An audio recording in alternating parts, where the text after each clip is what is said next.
Welcome to Ardex Answers podcast, where you'll find the latest and greatest on flooring, tiling and waterproofing, as well as general construction for the Australian building industry. Welcome back to Ardex Answers. I'm Monique Fennick, and joining us today is James Bradford. James is our Technical Services Advisor here at Ardex.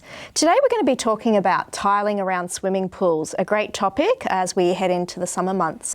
So James, what are the most critical considerations when selecting tiles for a swimming pool? Firstly, it's good to be back. When selecting tiles, the first thing I would take into account is making sure they're non-slip. So you're going to get kids running around the pool area, you don't want any accidents. So I'd be choosing a tile, like natural stones have got naturally good non-slip properties to them. Then you can get porcelain tiles, you can get them with non-slip properties to them as well. If the tile you choose hasn't got non-slip properties, you can get non-slip coatings applied to them to give you that non-slip component. It's a very important thing to stop people from slipping and sliding around the swimming pool area. Any other considerations? Yeah, also the colour of the tile, believe it or not, because tiles are a very good retainer of heat. So in the summer months, your pool's normally exposed to the elements. You might have a shade sail over it, but the tiles will heat up and heat up quite rapidly.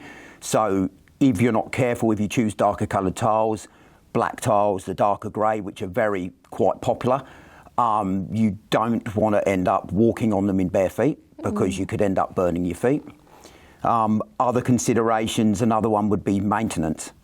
Because of the chemicals in the pool and stuff like that, you want to choose tiles that are, they're not prone to getting damaged by the chlorine and stuff that are in the swimming pool. So a lot of natural stones you'd have to seal and keep on top of the maintenance that side. It's not so, when I say it's not so important, it is important, but with a porcelain tile, you haven't really got the maintenance upkeep of it. And I always used to recommend, you can get now porcelain tiles that look identical to say if someone wanted travertine, you can get porcelain tiles now that look basically identical to travertine.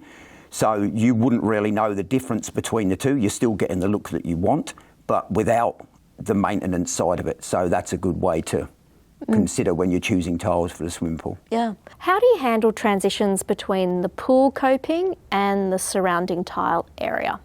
So with the coping, you've got a coping, which is basically a capping to finish the pool off, and then you've got the surround, which is the surrounds where they'd sit and put a chair and tables and stuff like that. So generally you class them as two separate areas.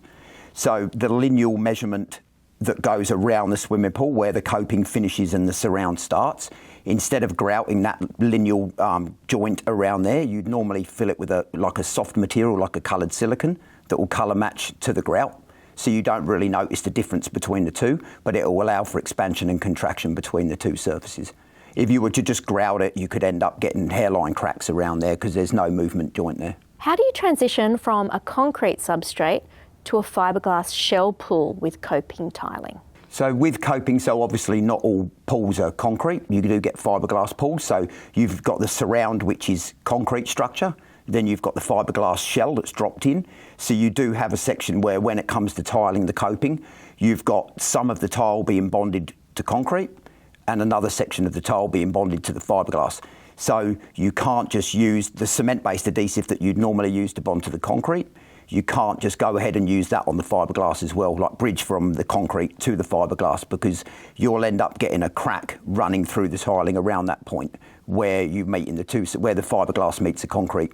So generally you'd still stick to your cement-based, like a good cement-based adhesive for the concrete, and then you'd use a flexible sealant such as our CA20P on the piece of the tile that's going to be in contact with the coping. But you've got to make sure that you're achieving, as you do with the cement-based adhesive, very, very good contact coverage with the sealant and the fiberglass. You can't just put a few squiggles of sealant on there, and you've got to make sure you're achieving the correct contact coverage to bond to the fiberglass as well as you can. And you want to make sure you get a guarantee from the manufacturers on this type of thing. Yeah, because you will get a fair bit of movement coming from the fiberglass pool shell, so you can't really, you have to use a flexible sealant on that part. What maintenance advice should tilers pass on to their customers after installation? as I mentioned earlier, with a porcelain tile, you've got a lot less maintenance. You've still got to keep them clean and, maintain them, but you've got a lot less maintenance. I still would recommend that you seal the grout to try and protect it from the chemicals with the swimming pool. When you've got natural stone, it's a lot more important, the maintenance. You have to make sure that the stone is sealed and sealed well with a high quality sealer, including the grout joints. And then you have to follow the manufacturer's instructions of the sealer, as in how to maintain the sealer, because they don't last forever.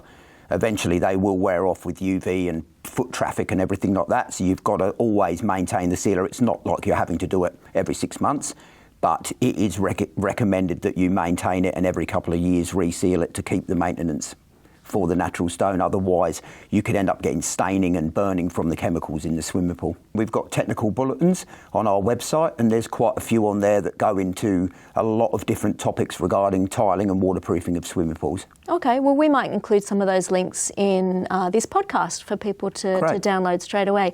James, it's been a pleasure having you back on the podcast. Thanks for joining us. Thanks very much.